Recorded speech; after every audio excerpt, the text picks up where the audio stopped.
Il 13 luglio di più di 2 secoli fa a Torino veniva istituita l'Arma dei Carabinieri sotto il nome di Corpo dei Carabinieri Reali. Correva l'anno 1814.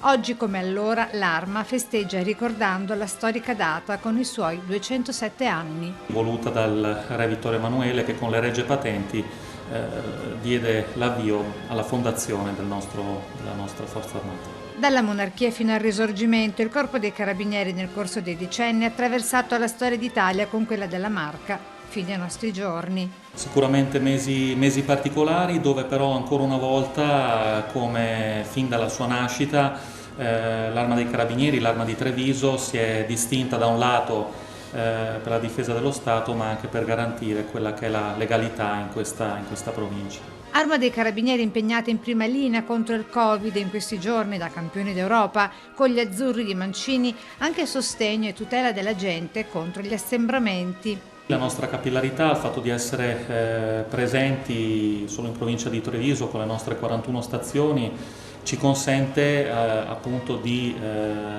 svolgere la nostra attività a tutela proprio della sicurezza della popolazione. L'appello dei Carabinieri di Treviso contro il Covid, tenere sempre alta la guardia. Anche in questo periodo, che deve essere un periodo di riposo, appunto di svago, ma che deve avvenire sempre insomma, in sicurezza, e in questo, ecco, come Arma dei Carabinieri cerchiamo quotidianamente di svolgere il nostro lavoro.